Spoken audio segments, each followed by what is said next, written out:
नमस्कार। आजको कथा श्रृङ्खलामा चाहिँ मैले अनमोल दान भन्ने कथा लिएको छु। यो कथा चाहिँ चिनको भनेर विश्वास गरिन्छ। चिनमा धेरै पहिले एकजना राजाले चाहिँ बुद्धको सबैभन्दा ठुलो मूर्ति बनाउनलाई चाहिँ सङ्कल्प गर्नुभएछ। त्यसपछि उहाँले त्यो बुद्धको ठुलो मूर्ति बनाउनलाई चाहिँ धेरै सम्पत्ति सुनचाँदीहरू लाग्ने भएकोले राजाको ढुकुटीबाट अपुग हुने र जनतालाई पनि बुद्धको मूर्ति बनाउन चाहिँ सहयोग गरेको भावना हुने भनेर उहाँले जनताहरूलाई सहयोगको लागि अपिल गर्नुभएछ अथवा दान दिनको लागि अपिल गर्नुभएछ। जनताहरू पनि राजाबाट आएको सन्देशले ज्यादै खुसी भए, किनभने उनीहरूले चाहिँ यो धार्मिक कार्यको लागि चाहिँ उनीहरूले सहयोग गर्न पाउने भए।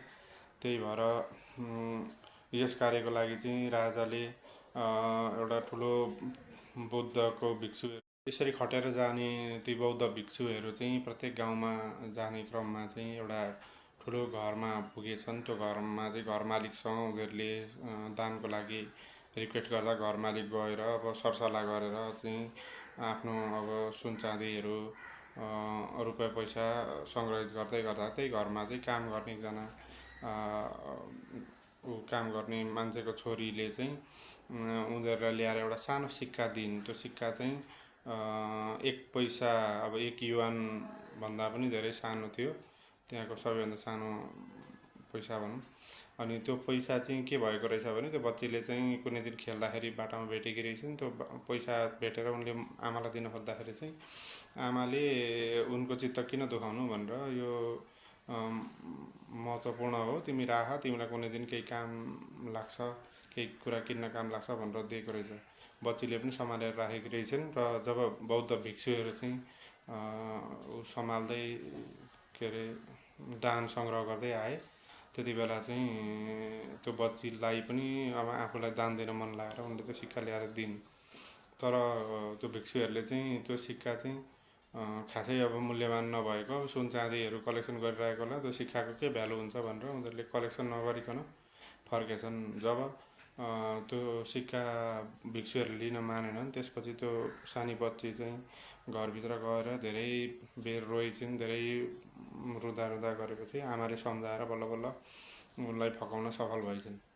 तर आश्चर्यको घटना के भयो भने देशभरिबाट सबैतिरबाट सुन चाँदी जम्मा गरेर त्यसपछि राजाले चाहिँ एउटा ठुलो साँचो बनाउनु भएको थियो त्यो मूर्ति बनाउनको लागि। त्यो मूर्तिमा चाहिँ सबै कालीगढहरूले सुन चाँदी पगालेर हालेर जब मूर्ति उहाँहरूले निकाल्नुभयो, मूर्ति निकाल्दाखेरि चाहिँ मूर्ति पुरै कुरूप निस्केको थियो।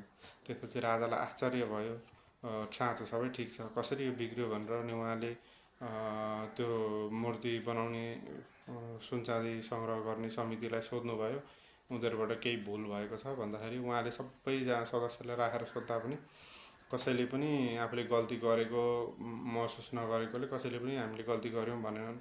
त्यसपछि केही अब प्राविधिक गडबडी भयो होला भनेर फेरि साँचोमा हेरविचार गरेर फेरि मूर्तिको लागि चाहिँ उनीहरूले मूर्ति त्यो सुन चाँदी पगालेर फेरि मूर्ति बनाउँदा त्यो मूर्ति अघिको भन्दा झन् कुरूप भएर निस्केपछि राजाले पक्कै पनि यो दान कलेक्सन गर्दाखेरि केही मिस्टेक भएको हुनुपर्छ भनेर पुनः एकचोटि एक एक गरेर सोध्नलाई भन्नुभयो। त्यसपछि मुख्य लामाले सबैलाई बोलाएर सोध्नुभयो। सोद्धाखेरि चाहिँ प्रत्येकलाई सोध्दै जाँदाखेरि त्यो बच्चीबाट चाहिँ सिक्का फर्काएको भिक्षुले जब उहाँलाई सोद्धाखेरि चाहिँ एउटा गाउँमा चाहिँ एकजना बच्चीसँग मैले पैसा उनले दिन खोज्दाखेरि लिन, उनलाई मैले फिर्ता गरिदिएको थिएँ भनेपछि लो त्यही गल्ती भएछ, तुरन्तै जानु पर्यो भनेर त्यसपछि दलबलसहित सबैजना फेरि त्यो बच्चीकोमा पुगेछन्। पुगेपछि चाहिँ बच्चीले त्यो पैसा लिन आएको सुनेर बहुत खुसी भएर त्यो सिक्का दिन्।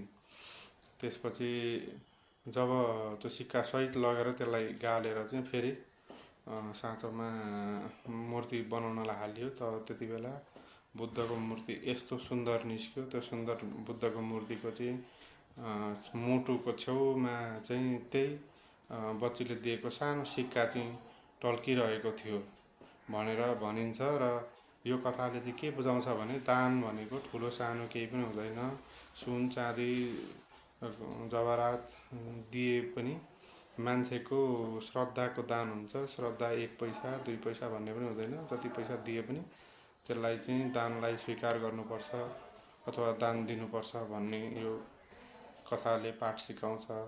धन्यवाद।